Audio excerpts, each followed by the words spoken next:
बिस्मिल्लाहिर्रहमानिर्रहीम नहमदुहु व नसल्ली अला रसूलिहिल करीम। आज के इस कार्यक्रम के मुख्य अतिथि श्री सुशील गोस्वामी जी, श्री कबीर सक्सेना जी, फादर सेबेस्टियन जी, मालेकर जी, श्री योग भूषण जी, नीलाक्षी राजखोवा जी,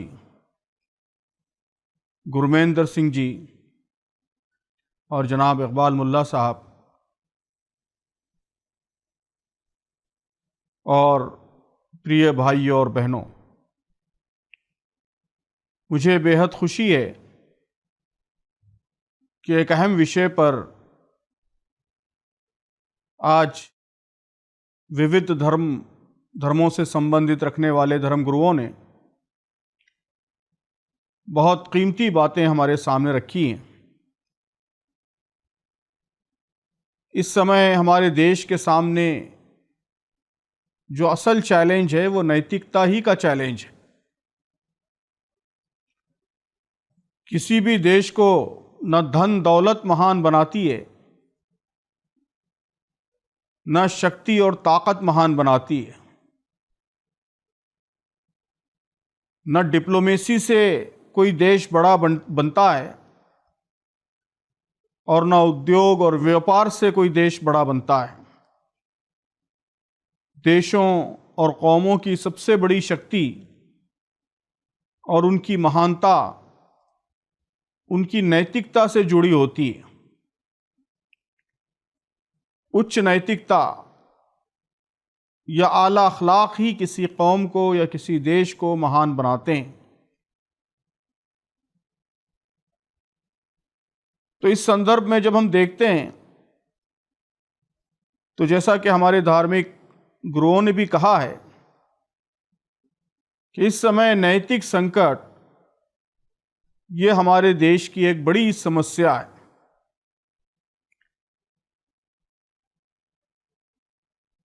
भ्रष्टाचार के बगैर, करप्शन के बगैर अब हमारे मुल्क में कोई काम नहीं होता।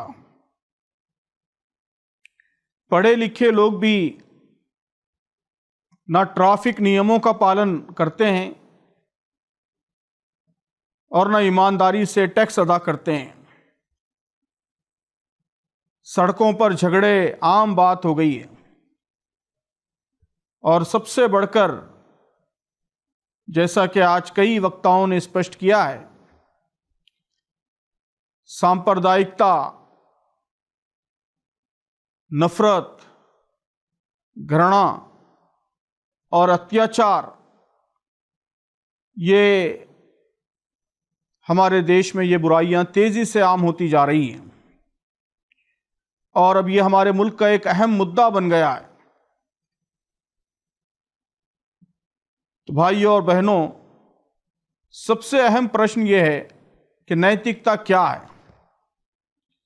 क्या नैतिकता केवल मुस्कुराकर मिलने का नाम है? क्या सिर्फ अच्छे संस्कार का नाम नैतिकता है? और क्या सिर्फ चोरी करना और पॉकेट मारना यह अनैतिकता है? तो दोस्तों, नफरत भी अनैतिकता है।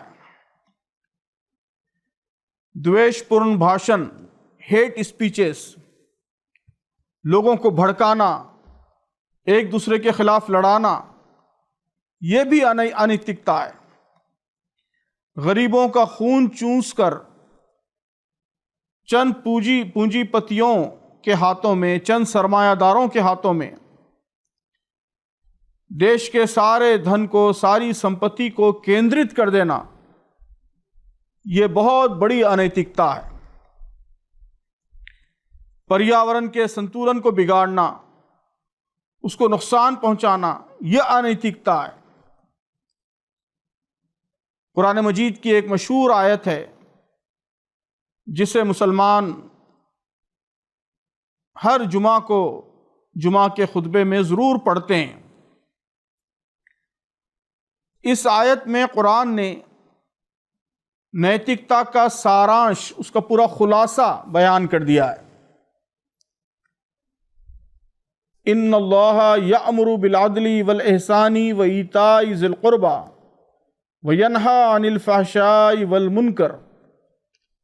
मुनकरि वल बग़य यइज़ुकुम लअल्लकुम तज़क्करून। निश्चय ही, इसका अनुवाद है, निश्चय ही अल्लाह न्याय का और एहसान यानी भलाई का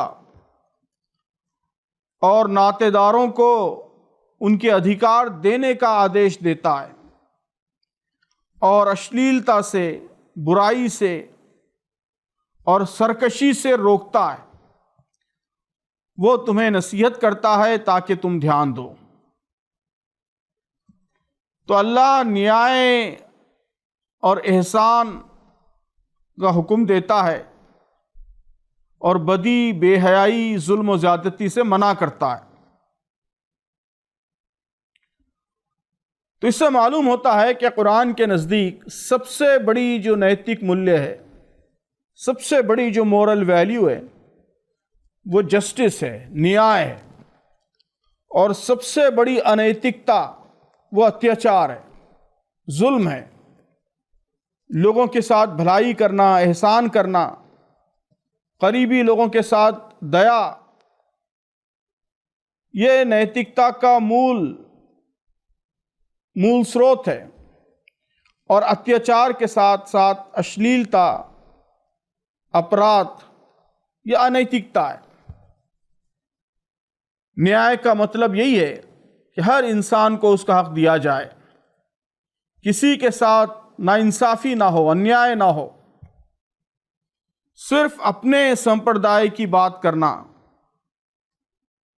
अपनी कास्ट की, अपनी ज़ात की बात करना, ये न्याय के खिलाफ है। हमारे साथ जो भी लोग रह रहे हैं, हर एक को इंसाफ मिलना चाहिए, हर एक को न्याय मिलना चाहिए।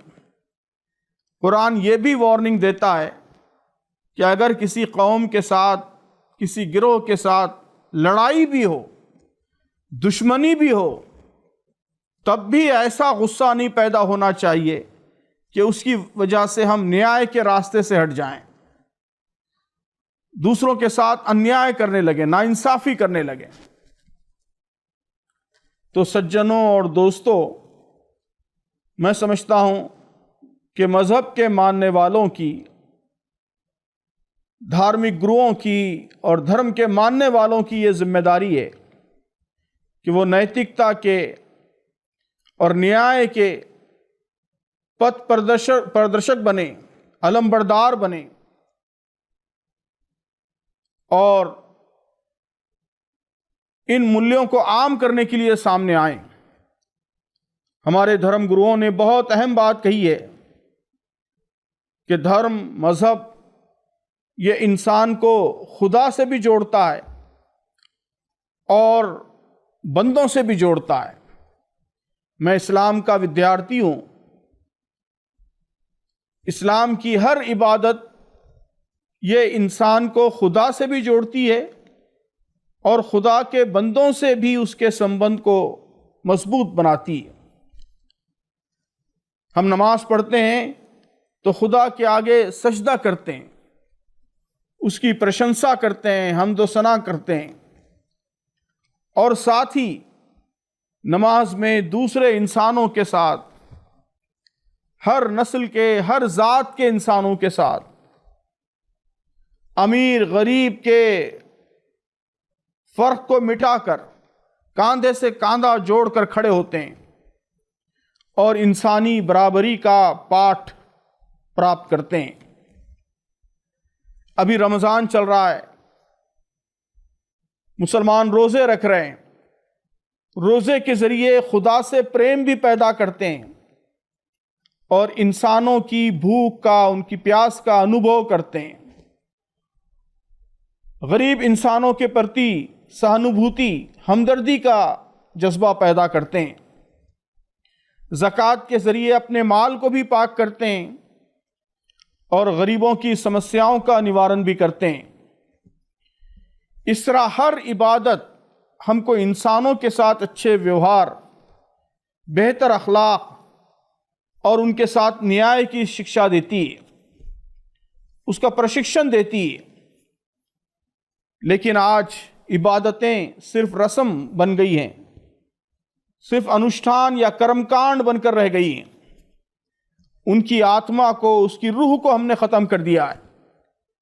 ये धार्मिक लोगों की जिम्मेदारी है, मेरी आपकी जिम्मेदारी है कि हम उच्च नैतिक शिक्षा को आम करें और एक नैतिक समाज बनाने में अपनी भूमिका, अपना रोल अदा करें।